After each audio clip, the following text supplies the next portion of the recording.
আসসালামু আলাইকুম ladies and gentleman, প্রিয় ভিউয়ার্স, যে যেখান থেকে ভিডিওটি দেখতেছেন সবাইকে আন্তরিক শুভেচ্ছা এবং অভিনন্দন। আজ 18ই ডিসেম্বর, আগামীকাল 19শে ডিসেম্বর রোজ শুক্রবার মুন্সিগঞ্জের হুমায়ুন পার্কে আমাদের এক বিশাল মিলন মেলার অনুষ্ঠান আছে। ওই মিলন মেলায় আমরা খালিশপুরস্থ প্লাটিনাম সরকারি প্রাথমিক বিদ্যালয়ে আমরা যারা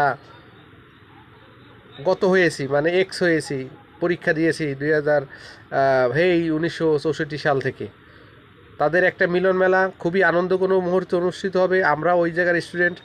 আমি খুবই আনন্দিত এবং খুবই উৎফুল্ল এবং খুবই কি বলবো, মানে এটা খুবই আনন্দের ভিতরে আছি, তো তাই ভাষা প্রকাশ করতে পারতেছি না। কালকে আমাদের পুরানো বন্ধু বান্ধব, শুভাকাঙ্ক্ষী, বড় সিনিয়র জুনিয়র সবাই সাথে দেখা হবে ইনশাল্লাহ। তাই খুবই আনন্দিত আছি। অনেক এর মুখ দেখবো যাদেরকে অনেক দিন এসে দেখি নাই, খুবই ভালো লাগবে। তো আপনারা যদি এই ভিডিওটা দেখে থাকেন বেশি বেশি শেয়ার করবেন, যাতে আমার পরিচিত লোকজন ওখানে গিয়ে দেখতে পারে যে এই লোককে বার্তাটা দিছে। তো যাই হোক, আপনাদের সবাই সুস্বাস্থ্য এবং দীর্ঘায়ু কামনা করতেছি। আল্লাহ হাফেজ। আমার জন্য দোয়া করবেন, আপনাদের জন্য দোয়া করি। আল্লাহ হাফেজ।